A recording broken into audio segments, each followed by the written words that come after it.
Selamat datang di vlog ke-131. Jadi di sesi playlist tutorial belajar seri machine learning kali ini, kita akan membahas tentang algoritma keempat dari metode clustering sebagai bagian dari unsupervised learning, yaitu algoritma DB-Scan atau singkatan dari Density Based Spatial Clustering of Application with Noise.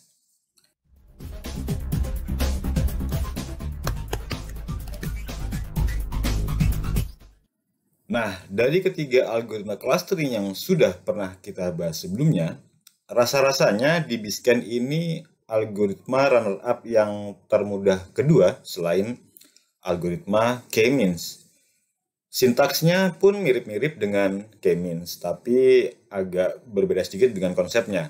Nah, sebelumnya buat kalian yang belum lihat tentang algoritma K-means, silahkan dibuka link yang ada di atas sini.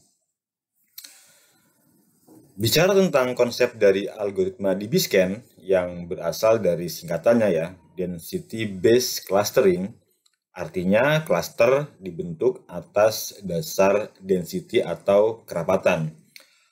Apabila ada data yang tidak masuk ke dalam kategori density, maka dianggap sebagai noise dan bukan dari bagian cluster. Oke, simpelnya seperti itu. Lebih detailnya kalian bisa pelajari lengkapnya dari Google. Untuk library, kita masih menggunakan 5 library yang sama dengan algoritma clustering lainnya, yaitu Pandas, NumPy, Seaborn, Matplotlib, dan Scikit. Matplotlib, NumPy,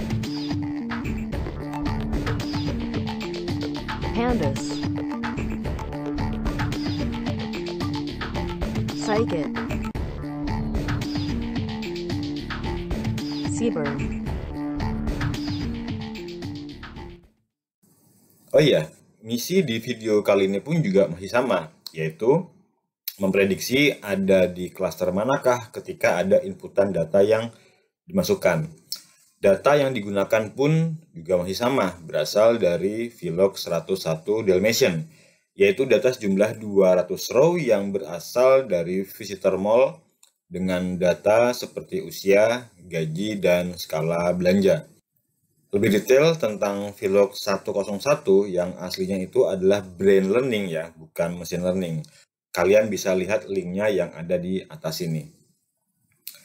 Oke, kita langsung aja. Karena konsep dari DB-Scan ini nyaris sama dengan K-means, maka template source yang kita pakai pun bersumber dari K-means untuk mempermudah dan mempercepat durasi dari video kita kali ini. Jadi di sini akan saya duplicate dulu dengan nama yang berbeda. Jadi file save copy in drive.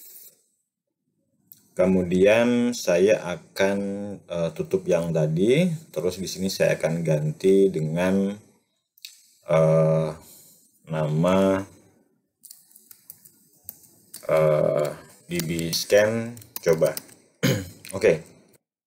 Library yang akan kita gunakan di sini ada Pandas ya, NumPy, Seaborn, Matplotlib ya. Kemudian ini kalau yang tadinya K-means ini akan saya ganti menjadi DB-Scan. Oh ya, terus satu lagi. Sorry, ini DB-Scan-nya besar semua. Oke. Satu lagi. Jadi kalau untuk yang DB-Scan, jadi konsepnya karena sensitif dengan jarak ya, dengan jarak antar data, maka kita akan bukan wajib menggunakan standarisasi data. Jadi kita juga akan import di sini library dari Scikit, yaitu standard scalar yang bisa kita ambil dari pre-processing. Oke, import.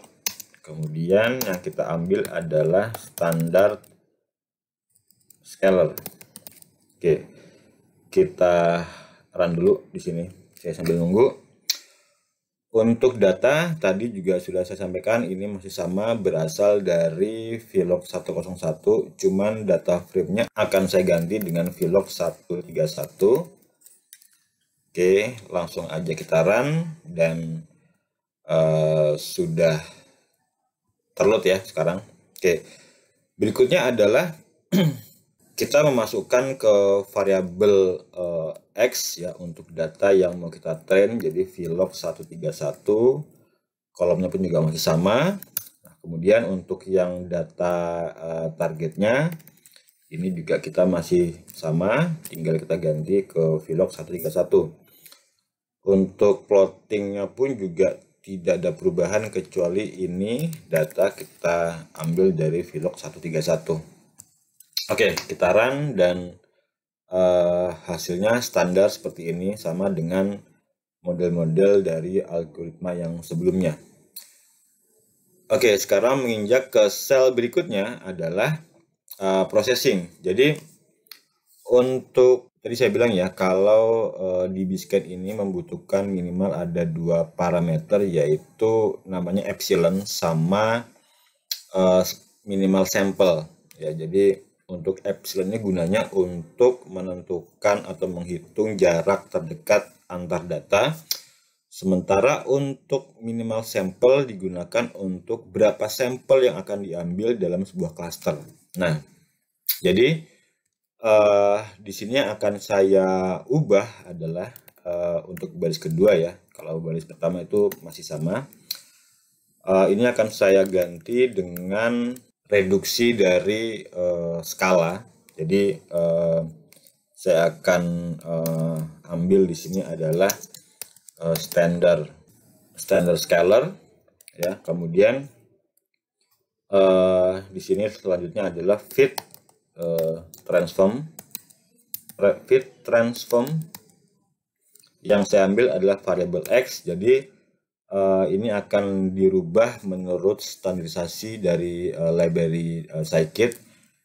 Biar agak berbeda, ini akan saya buat variabel yang baru jadi XX besar ya. Kemudian berikutnya adalah saya akan masukkan processingnya, yaitu di Biscan. Saya akan buat dulu satu variabel baru untuk penampungan datanya di Biscan kecil, sama dengan dbScan. Oke, kemudian epsilonnya itu akan saya isi dengan angka 0.3. Kemudian untuk variabel yang kedua yaitu minimal sampel, ini akan saya isi dengan misalnya 10. Nanti kalian bisa rubah sendiri sesuai dengan keyakinan kalian masing-masing. Nah, berikutnya adalah kita akan melakukan fit ya. Jadi ini tinggal saya ganti saja dengan dbScan. Di sini tidak perlu karena convenience ya, ini tidak perlu, ini saya hapus saja. Oh ya, kalau untuk cluster bedanya ya, kalau untuk dbScan tidak membutuhkan berapa parameter dari jumlah cluster yang akan ditentukan, tapi dbScan akan secara otomatis membuat jumlah clusternya sendiri. Jadi kita tidak perlu lagi untuk menentukan berapa jumlah cluster yang mau kita buat. Jadi ini cukup kita hapus saja.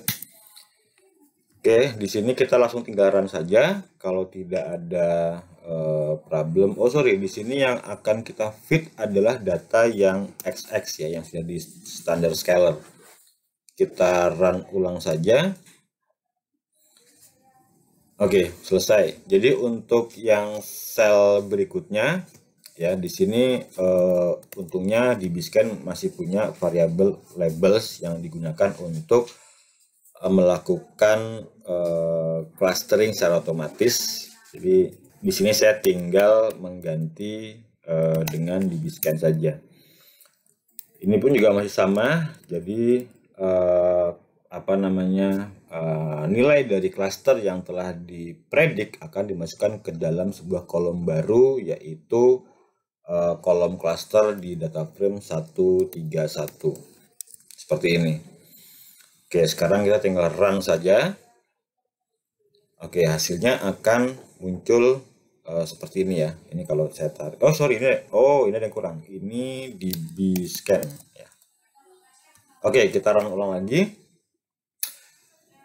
Hasilnya akan muncul seperti ini ya. Jadi kalian bisa lihat di sini ada labels mulai yang terkecil dari angka -1, kemudian yang terbesar adalah dari angka 3 ya, 3. Oke, 3. Jadi di sini ada 4 cluster. Di Bscan melakukan processing, kemudian menghasilkan ada basically ada 3 cluster sebenarnya, karena -1 ini dianggap noise. Nah, inilah yang dimaksud dengan noise. Jadi sebaran data yang tidak termasuk dalam klasifikasi density. Ini namanya -1.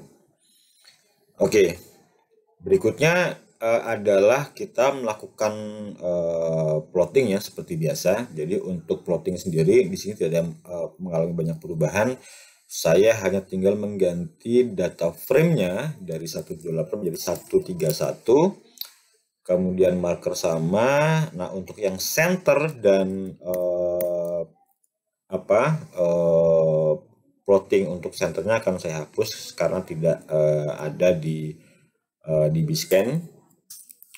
Kemudian untuk hasil clustering di sini saya ganti dengan di Bscan usia, gaji, dan masih sama. Oke, sekarang kita tinggal run saja dan hasilnya adalah seperti ini. Jadi kalau kalian lihat di sini ada 4 warna ya. Jadi warna biru yang tersebar di seluruh grafik. Kemudian ada warna biru muda, hijau muda, kuning, dan hijau agak tua. Yang dimaksud dengan noise di sini adalah yang berwarna ungu seperti ini. Jadi ini tersebar ya, tidak membentuk sebuah density. Jadi ini bukan dianggap sebagai sebuah cluster. Sementara untuk cluster yang real ada 4, yaitu yang berwarna biru muda, hijau, kuning, dan hijau tua. Jadi seperti itu penggambaran dari hasil clustering di Bscan. Berikutnya adalah kita akan melakukan inputan seperti biasa. Jadi ada inputan untuk usia, gaji, kemudian akan dilakukan prediction. Nah, di sini yang saya ganti hanya pada ini saja, menggantikan k-means menjadi di Bscan. Kemudian untuk prediksi klasternya, karena jumlah klaster tidak ditentukan oleh kita, ya maka ini akan saya hapus saja seperti itu supaya tidak absurd. Oke, mungkin cukup seperti ini. Kita akan run langsung. Dan inputan seperti biasa, usia 60, kemudian gajinya 80. Oh, ada error. Oke, ini prediksi cluster. Oh, ini salah, ini ada fit predict ya, bukan predict saja. Fit predict. Oke, kita ulang lagi di sini. Untuk usia adalah 60, kemudian gajinya 80. Hasilnya ada pada cluster -1. Artinya data yang kita input itu masuk ke dalam bagian noise ya, bukan cluster real seperti yang sudah dipredik atau disimulasikan oleh di Bscan. Oke, berikutnya kita akan menggambarkan plotting dari data yang tadi kita masukkan. -1 itu berada pada titik di mana dalam grafiknya. Jadi di sini yang akan saya ganti adalah dari sumber datanya Filosofi 31. Kemudian ini saya hapus. Kemudian yang ini tinggal saya ganti menjadi di Bscan usia gaji, scatter usia gaji ini masih sama. Jadi ini cukup kita run saja langsung dan hasil yang ditunjukkan pada grafik adalah seperti ini. Jadi titik merah ini adalah inputan dari usia 60 dengan gaji 80 juta dan ini disimpulkan sebagai sebuah noise, bukan sebagai clustering yang sudah dihitung atau disimulasikan dari algoritma di Bscan. Oke, Mungkin cuman itu dulu ya, sesimpel ini untuk algoritma DBScan. Saya lebih suka DBScan dan K-means karena lebih simple. Jadi buat kalian yang belum subscribe, silakan di subscribe, ada foto saya di bawah, tinggal diklik aja. Like dan share video ini bila kalian suka. Jumpa lagi nanti di video-video yang berikutnya. Sampai jumpa, bye-bye.